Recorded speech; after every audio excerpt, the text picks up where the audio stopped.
Is ultimately a true artist because he's learned everything he possibly can learn about his own culture's music. He's soaked it all up, then done something new with it. So I remember the teacher always telling us, we can only give you the tools. So they gave me the tools, and I came up with Ethio-jazz. Totally takes you off your feet, the grooves and everything, but then it's got that scale, the Ethiopian mode, and that's sounds a bit Arabic, but it isn't, and it's, yeah, I don't know, it's just, yes, it is some of the most amazing music ever made, and I can say that from the heart. I'm here in London to record with Heliocentrics. That's the name of the group. Beautiful. Look at it. Nice jazzy, it's got the jazz look. Very jazzy, man. Please, after you. Sounded cool, man. Yeah, man. Yeah, it's coming, man.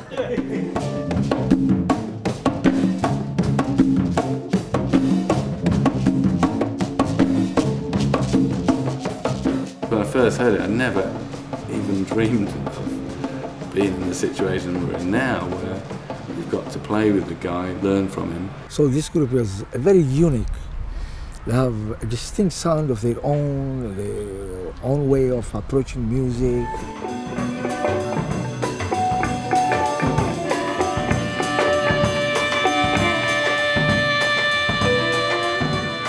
Words used to describe us, psychedelic, Sun Ra, James Brown, David Axelrod, etc., etc. We don't feel we need a label, we can't describe ourselves, so I don't think anybody else is probably going to be able to either. I mean, if you've got soul, it comes out in the music, through your instrument, and I think if we lose it, I think that's time to go home, really, isn't it? And not call ourselves the Heliocentrics. So to blend this with Ethio-jazz music was something, a beautiful experience.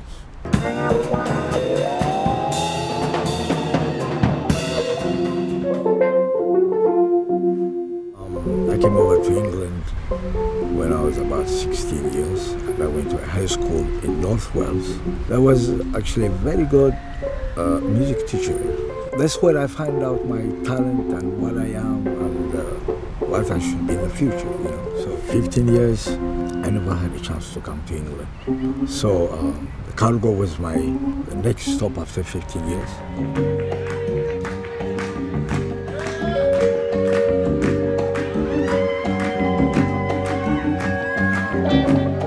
We send our music to them, they practice on that music. Playing with him, I think it all sort of fit into place. It was really a great surprise, you know, because it was a different sound.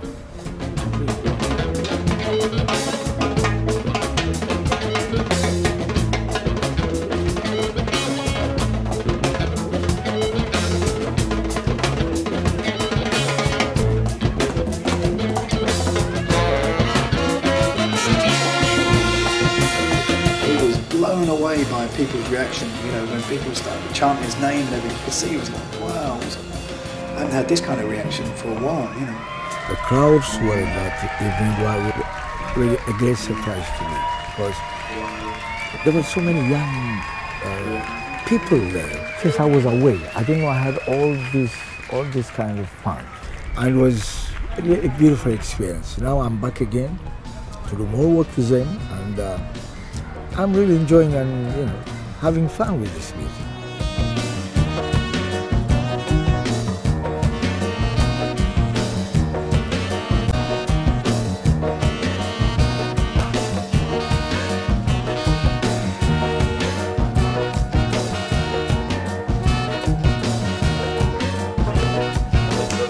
It's a funny place.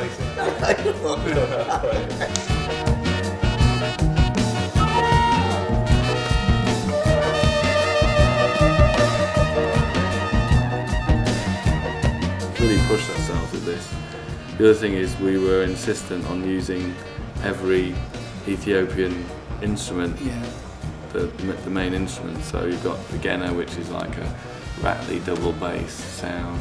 You've got masinko, which is the one-stringed bowed violin. The washint, I mean, the washint player, he used just a copper pipe, and the washint is basically a pipe, and he didn't have enough notes to be able to play with the tune that we wanted to play on, so he actually said, oh, have you got a drill?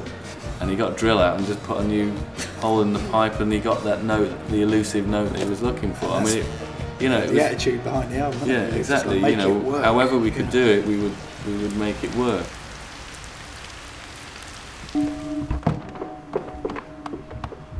Crazy. Yeah, somebody lend us some money, will they? To sort of roof out. Well, as you can see, we've got a new percussion instrument called Dripping Rain that's going to be playing on this track.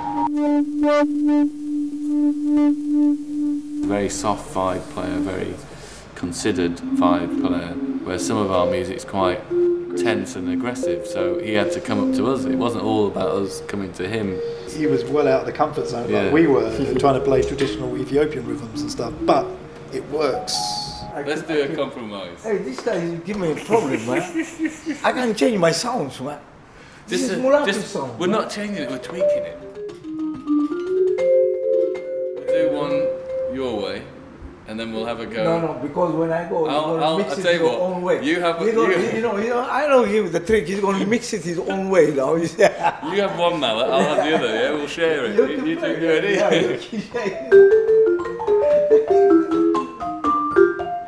For me personally, as a musician, working with Mulatu, it sort of made me sort of hear melodies a bit more. And it certainly opened our eyes to a few different things.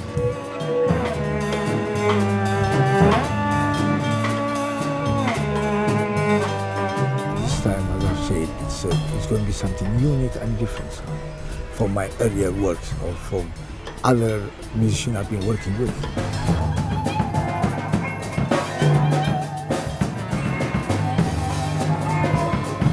With this collaboration, you know, one track doesn't necessarily sound like any other track, even though it's the same unit.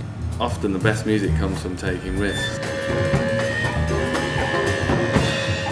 This one is going to be unique because I think they have a unique sound also. Between us, that's the whole thing. It was all about, again, making it work, and that's what we've really, I think we've achieved that. All kind of fusion here is happening, you know. It can be something crazy, something really different.